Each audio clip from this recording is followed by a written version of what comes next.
Hello students, good morning and once again a warm welcome to all of you and the next part of the video lecture. So आज के lecture में हम chemical reactions and equation ये chapter में से कुछ important reactions के बारे में डिस्कशन करने वाले हैं. प्रीवियस लेक्चर में हमने 4 रिएक्शंस के बारे में डिस्कशन किया था. टाइप्स ऑफ केमिकल रिएक्शंस में मैंने आपको 4 रिएक्शंस के बारे में बताया था. फटाफट से रिकलेक्ट करो. सबसे पहले कौन सा रिएक्शन था? Combination reaction, second decomposition reaction, third displacement reaction and fourth double displacement reaction. Right, अब आज के सेशन में हम और 4 रिएक्शंस के बारे में डिस्कस करने वाले हैं, जिसमें से आपके 2 रिएक्शंस आप यहां पे सामने देख पा रहे हो. First one which is endothermic reaction and second which is exothermic reaction. Rather than this हमें और 2 रिएक्शंस के बारे में डिस्कशन करना है, जिसमें सबसे पहले होगा oxidation reaction and second which is reduction reaction. Clear, समझ में आ गया? So without wasting time let's start with the first one which is endothermic reaction. Clear, अब देखो बहुत सारे बच्चों को डेफिनेशंस याद रखने में ना बहुत ज्यादा डिफिकल्टीज होती है. अब जिस तरीके से मैं आपको बता रहा हूं डेफिनेशन याद करने का, अगर आप इस तरीके से याद करोगे तो आप लोग कभी भी ये डेफिनेशंस नहीं बोलोगे. So let's start with the first which is endothermic reaction. Right, अच्छा स्टूडेंट्स मुझे बताना यहां पे सबसे पहला वर्ड मेरे पास क्या दिया हुआ है. So that is endothermic. Right, अब इस एंडोथर्मिक को अब याद कैसे करोगे? तो मेरे पास इस सिंगल वर्ड को मैंने 2 पार्ट्स में बाइफरगेट किया हुआ है, डिवाइड किया हुआ है. The first word which is endo and second word which is thermic. समझ में आ गया? तो पहला वर्ड मेरे पास यहां पे आ गया एंडो एंड सेकेंड वर्ड मेरे पास यहां पे आ गया थर्मिक. अब एंडो इसका मतलब होता है absorb. Right, so endo is nothing but to absorb, किसी भी चीज को अब्जॉर्ब करना. whereas थर्मिक इसका मतलब होता है हीट. क्लियर, समझ में आ गया? तो मेरे पास 2 वर्ड आ गए. फटाफट से एंडो का मतलब मैंने क्या बताया?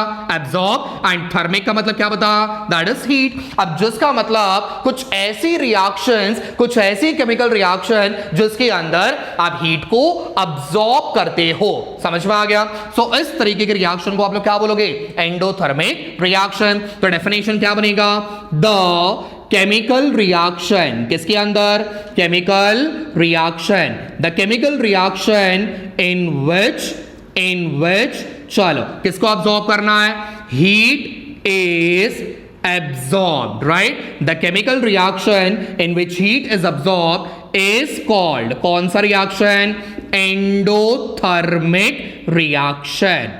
क्लियर, समझ में आ गया? तो बस आपको 2 वर्ड्स यहां पे याद रखना है. सबसे पहला word that is heat and second word क्या किया उसको? अब्सॉर्ब. क्लियर, तो ये रिएक्शन को आप लोग क्या बोलोगे? Endothermic reaction. Simultaneously exothermic reaction के बारे में डिस्कस करेंगे. चलो फटाफट से. सिमिलरली एक्सोथर्मिक 2 वर्ड्स में 2 पार्ट्स में डिवाइड कर लो. सबसे पहला वर्ड स्टूडेंट्स क्या बनेगा? Exo. Very good. And second मेरे पास यहां पे क्या बनेगा? थर्मिक. एक्सलेंट. राइट, चलो फटाफट से अब पहले वाले वर्ड का मतलब समझेंगे. एक्सो इसका मतलब क्या होगा? इवॉल्व. अब इवॉल्व का मतलब क्या होता है? किसी भी चीज को बाहर निकालना. यहां पे मैंने बताया किसी भी चीज को अब्सॉर्ब करना मतलब अंदर लेना, और एक्सो बोला मतलब इवॉल्व, या फिर आप इसको बोल सकते हो लिबरेट. बराबर. और थर्मिक इसका मतलब हो जाएगा दैट इज हीट. मतलब जिस रिएक्शन में आपका हीट इवॉल्व होता है, यानी कि रिएक्शन में से आपका हीट बाहर निकलता है, तो आप उस रिएक्शन को क्या बोलोगे?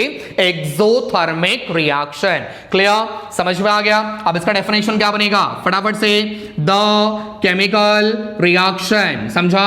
अब ये चीज कहां पे हो रही है? केमिकल रिएक्शन में हो रही है. द केमिकल रिएक्शन इन विच जिसके अंदर हीट इज इवॉल्व. इस बार आपका हीट क्या होगा? इवॉल्व होगा. Is called exothermic reaction. सामने सामने आपका डेफिनेशन रेडी। ठीक है, तो यहां पे आप लोग क्या याद रखोगे, सबसे पहला वर्ड हीट एंड दूसरा वर्ड इवॉल्व। क्लियर, समझ में आ गया। और जिसकी वजह से जो रिएक्शन बनेगा that is exothermic reaction. Clear, समझ में आ गया। Let's have an example. दोनों चीजों को समझने के लिए एक सिंपल सा एग्जांपल लेके समझते हैं। ठीक है, चलो मान लेते हैं मैंने यहां पे लिया हुआ है एंडोथर्मिक रिएक्शन। कौन सा लिया हुआ है, एंडोथर्मिक रिएक्शन। अब एंडोथर्मिक रिएक्शन में याद रखो हीट क्या होगा, अब्सॉर्ब होगा, मतलब आपको हीट अप्लाई करना है। तो मान के चलते हैं मैंने यहां पे एग्जांपल के तौर पे लिया हुआ है कैल्शियम कार्बोनेट। क्या लिया हुआ है, कैल्शियम कार्बोनेट। फॉर्मूला क्या बनेगा, CaCO3। ठीक है, अब इसको मैंने क्या अप्लाई किया, तो मैंने इसको हीट अप्लाई किया। स्टूडेंट्स मुझे बताना हीट क्या हो रहा है, अब्सॉर्ब हो रहा है, करेक्ट है। आपने हीट यहां पे अप्लाई किया जिसकी वजह से क्या होगा, मेरे पास यहां पे बन जाएगा कैल्शियम ऑक्साइड और यहां पे बन जाएगा कार्बन डाइऑक्साइड। अब कार्बन डाइऑक्साइड गैस होने की वजह से क्या हो जाएगा, लिबरेट, बराबर। तो इस रिएक्शन को, इस तरीके के रिएक्शन को आप लोग क्या बोलोगे, एंडोथर्मिक रिएक्शन। क्लियर, समझ में आ गया। अब इसको एंडोथर्मिक क्यों बोला, बिकॉज यहां पे आपका हीट क्या हो रहा है, आप अप्लाई कर रहे हो। किसको अप्लाई कर रहे हो, कैल्शियम कार्बोनेट को, तो जिसकी वजह से आपका ये कैल्शियम कार्बोनेट दो हिस्सों में डिवाइड हुआ। क्लियर, समझ में आ गया। या फिर आप इसको ऐसा भी लिख सकते हो, आप इसको ऐसा लिखोगे तो भी चलेगा, और कैल्शियम कार्बोनेट प्लस हीट, अगर आप ऐसा लिखोगे तो भी चलेगा। ठीक है, या तो आप एरो के ऊपर बता दो या फिर उसको हीट आगे लिख दो तो भी चलेगा। रिएक्शन करने के बाद क्या बनेगा, calcium oxide plus CO2। Clear, समझ में आ गया। So that was about the endothermic reactions के examples. Now let's move on to the exothermic. अब एक्सोथर्मिक के कुछ एग्जांपल्स के बारे में डिस्कस करेंगे। अच्छा, जब आप एक्सोथर्मिक के बारे में बात कर रहे हो तो एक्सो बोला मतलब क्या होगा, आपका हीट बाहर जाएगा। तो आपको हीट इवॉल्व मतलब आपका अब्सॉर्ब नहीं करना है, आपका हीट बाहर की तरफ जाएगा। तो ये रिएक्शन कैसे बताओगे, तो सपोज मान लेते हैं मैंने यहां पे लिया हुआ है कैल्शियम ऑक्साइड। कैल्शियम ऑक्साइड का फॉर्मूला क्या बनेगा, CaO। अब इसके अंदर मैंने डाल दिया water molecule that is H2O। अब जैसे मैंने कैल्शियम ऑक्साइड के अंदर मैंने वाटर डाला, अब उसको अच्छे से मिक्स कर लो। मिक्स करने के बाद आपका यहां पे कंपाउंड बनेगा कैल्शियम हाइड्रोक्साइड। क्या बनेगा, कैल्शियम हाइड्रोक्साइड। चेक कर लो रिएक्शन बैलेंस है या नहीं। कैल्शियम कितनी बार, एक बार। कैल्शियम कितनी बार, एक बार। ऑक्सीजन मेरे पास कितनी बार दिया हुआ है, दो बार दिया हुआ है। ऑक्सीजन दो बार आ गया। हाइड्रोजन कितनी बार दिया हुआ है, दो बार। हाइड्रोजन दो बार। तो रिएक्शन इज बैलेंस। बट हमारा रिएक्शन यहां पे रुकता नहीं है। तो जैसी प्रोडक्ट में आपका कैल्शियम हाइड्रोक्साइड मिला, इसके साथ साथ बाहर कौन निकल रहा है, तो बाहर निकल रहा है हीट। समझा, यहां पे आपका हीट अब्सॉर्ब हो रहा था और यहां पे आपका हीट इवॉल्व हो रहा है, मतलब आपका बाहर निकलेगा। समझा, तो ये बनेगा एंडोथर्मिक और ये वाला बनेगा exothermic. Now let's move on to the next topic that is oxidation reaction as well as reduction reaction. Right, तो फटाफट से इसके बारे में डिस्कशन करेंगे। ऑक्सीडेशन रिएक्शन क्या होता है और रिडक्शन रिएक्शन क्या होता है। ओके, सो फटाफट से इसके ऊपर डिस्कशन कर लेंगे। सबसे पहले दिया हुआ है ऑक्सीडेशन रिएक्शन एंड सेकंड मेरे पास यहां पे दिया हुआ है रिडक्शन रिएक्शन। राइट, तो सबसे पहले बात करेंगे ऑक्सीडेशन। अब देखो स्टूडेंट्स, यहां पे ऑक्सीडेशन इस वर्ड से आपको क्या समझ में आ रहा है, तो ऑक्सीडेशन बोला मतलब यहां पे याद रखना ऑक्सीजन। क्लियर, समझ में आ गया। एक चीज याद रखो, एकदम सिंपल तरीके से बता रहा हूं। ऑक्सीडेशन बोला मतलब स्टूडेंट्स याद रखो यहां पे एक वर्ड दैट इज ऑक्सीजन। वरस जब आप रिडक्शन रिएक्शन के बारे में बात करते हो तो यहां पे you have to remember the word which is hydrogen. Is that clear, समझ में आ गया। तो ऑक्सीडेशन बोला मतलब ऑक्सीजन याद रखोगे और रिडक्शन बोला मतलब याद रखना है हाइड्रोजन। अब इसका मतलब क्या होगा, ध्यान से समझना। ऑक्सीडेशन रिएक्शन का मतलब जिस रिएक्शन में आप ऑक्सीजन को ऐड करते हो या फिर हाइड्रोजन को रिमूव करते हो। समझा, जिस रिएक्शन में ऑक्सीजन को ऐड करोगे मतलब कंबाइन करोगे या फिर हाइड्रोजन को रिमूव करोगे, तो ऐसे रिएक्शंस को आप लोग क्या बोलते हो, दैट इज ऑक्सीडेशन रिएक्शन। ठीक है, अब इसका डेफिनेशन कैसे बनेगा, the reaction in which, simple सा डेफिनेशन है, बस ध्यान से समझना। अभी जो मैंने आपको बता था, बस उसी चीज को कन्वर्ट कर दो। Reaction in which oxygen is added, या फिर आप कंबाइन ये वाला वर्ड इस्तेमाल करोगे तो भी चलेगा। The reaction in which oxygen is added और हाइड्रोजन इज रिमूव्ड। समझा? जहां पे आपका ऑक्सीजन ऐड हो रहा है मतलब ऑक्सीजन गेन कर रहे हो, करेक्ट है। या फिर आपका हाइड्रोजन रिमूव हो रहा है मतलब आप हाइड्रोजन को लूज कर रहे हो। समझ में आ गया? तो ऐसे रिएक्शन को आप लोग क्या कहोगे? That is oxidation reaction. तो मैं यहां पे अंडरलाइन करके रखता हूं, ऑक्सीजन फटाफट से स्टूडेंट क्या हो रहा है? ऐड कर रहे हो, या फिर हाइड्रोजन क्या हो रहा है? रिमूव हो रहा है। समझ में आ गया? तो ये दो वर्ड्स आपके लिए बहुत ज्यादा इंपॉर्टेंट है। So that is oxidation reaction. एक सिंपल से एग्जांपल लेके चलते हैं। मान के चलो, ठीक है, मैंने यहां पे लिया हुआ है मैग्नीशियम, मैंने एलिमेंट यहां पे लिया हुआ है मैग्नीशियम। इसका रिएक्शन करते हैं से फॉर एग्जांपल ऑक्सीजन के साथ, ऑक्सीजन डायटोमिक स्टेट में। मैंने यहां पे लिया हुआ है मैग्नीशियम, कंबाइन किया मैंने किसको? ऑक्सीजन को। कंबाइन करने के बाद स्टूडेंट्स ये सारी चीजें कौन है? तो ये आपके रिएक्टेंट है, लेफ्ट हैंड साइड में है ना, तो ये क्या बनेंगे? आपके रिएक्टेंट्स बनेंगे।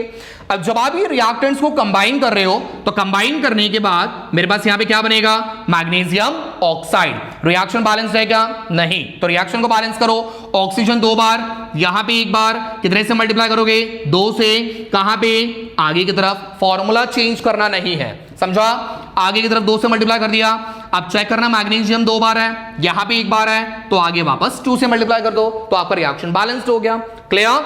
तो ये बन गया रिएक्टेंट और यहां पे आ जाएगा मेरे पास प्रोडक्ट। अब मुझे बताना इस रिएक्शन में व्हाट वी डिड ऑक्सीजन को हमने क्या किया? मैग्नीशियम के साथ कंबाइन किया या फिर ऐड किया। समझा? तो ऐसे रिएक्शन को आप लोग क्या बोलोगे? Oxidation reaction. एक और एग्जांपल बता रहा हूं जिसमें आपका थोड़ा सा उल्टा है, ठीक है। तो मान के चलो मेरे पास यहां पे दिया हुआ है CH4, ठीक है, जिसका नाम बनेगा मीथेन। इसके बारे में डिटेल में बाद में अगले चैप्टर में डिस्कशन करना है। एक चैप्टर को दिया हुआ है जिसके अंदर कार्बन एंड इट्स कंपाउंड, ठीक है, तो उसके अंदर हमें डिस्कशन करना है मीथेन क्या होता है, बाकी सारी चीजें क्या होती है, ठीक है। मेरे पास यहां पे दिया हुआ है मीथेन। रिएक्शन करने के बाद मेरे पास यहां पे बन गया कार्बन प्लस 2H2, करेक्ट है। ये मेरे पास रिएक्शन आ गया। अब मुझे बताओ ये वाला क्या बनेगा? रिएक्टेंट, जिसमें कौन था? हाइड्रोजन था। अब रिएक्शन करने के बाद इस कार्बन के पास हाइड्रोजन दिया हुआ है क्या? नहीं। इसका मतलब आपने क्या किया? हाइड्रोजन को रिमूव किया। समझा? तो जहां भी आपका हाइड्रोजन रिमूव होता है आप उस रिएक्शन को भी क्या बोलोगे? Oxidation reaction. So this is nothing but oxidation reaction. I hope आपको ये टॉपिक समझ में आ गया होगा। ऑक्सीडेशन रिएक्शन क्या होता है? तो बस 2 चीजें याद रखो, ऑक्सीजन एक तो ऐड होगा या फिर हाइड्रोजन रिमूव होगा। समझा? So this is oxidation reaction. अब सिमिलरली रिडक्शन रिएक्शन का मतलब क्या होगा? तो पहले वाले का उल्टा कर देना है, ठीक है। तो यहां पे द रिएक्शन, फटाफट से, द रिएक्शन इन विच कौन ऐड होगा इस बार? हाइड्रोजन इज एडेड, या फिर आप यहां पे कंबाइन ये वाला वर्ड इस्तेमाल करके तो भी चलेगा। और oxygen is removed. So this type of reaction is called reduction reaction. आपके लिए वर्ड्स में अंडरलाइन कर दो। सबसे पहला वर्ड हाइड्रोजन। स्टूडेंट्स हाइड्रोजन क्या कर रहे हो? ऐड कर रहे हो या फिर कंबाइन कर रहे हो। दूसरा वर्ड ऑक्सीजन। स्टूडेंट्स क्या कर रहे हो? रिमूव कर रहे हो। तो आप ऐसे रिएक्शन को क्या कहोगे? Reduction reaction. से फॉर एग्जांपल, फटाफट से एग्जांपल यहां पे ले लेते हैं, ठीक है। मान के चलो मेरे पास यहां पे लिया हुआ है मैग्नीशियम, मैंने यहां पे लिया हुआ है मैग्नीशियम, ठीक है। इस बार मैग्नीशियम को मैं ऐड करता हूं H2 के साथ, दैट इज हाइड्रोजन। रिएक्शन करने के बाद फटाफट से मुझे बताना, यहां पे बन जाएगा MgH2। क्या बनेगा? MgH2। अब मुझे बताओ यहां पे हमने किसको कंबाइन किया या फिर किसको ऐड किया? हाइड्रोजन को ऐड किया। तो ये रिएक्शन बन जाएगा रिडक्शन रिएक्शन। क्लियर? समझ में आ गया? रिडक्शन रिएक्शन में और ऑक्सीडेशन वाले में क्या फर्क था? यहां पे हमने ऑक्सीजन ऐड किया तो ऑक्सीडेशन, यहां पे हमने हाइड्रोजन ऐड किया तो रिडक्शन। ठीक है, एक और एग्जांपल सिमिलरली मैंने यहां पे लिया हुआ है कार्बन डाइऑक्साइड। क्या लिया हुआ है? Carbon dioxide. रिएक्शन करने के बाद अब मुझे बताओ क्या बनेगा? Carbon plus oxygen. मुझे बताओ कार्बन के पास पहले कौन था? ऑक्सीजन था। अब आफ्टर द रिएक्शन हमारे पास ऑक्सीजन दिया हुआ है, तो आंसर इज नो। मतलब इसके पास, ये कार्बन के पास ऑक्सीजन दिया हुआ है तो नहीं दिया हुआ है। इसका मतलब यहां पे कार्बन क्या हुआ? लूज हुआ, मतलब आपने रिमूव किया। समझा? तो इस रिएक्शन को भी आप लोग क्या कहोगे?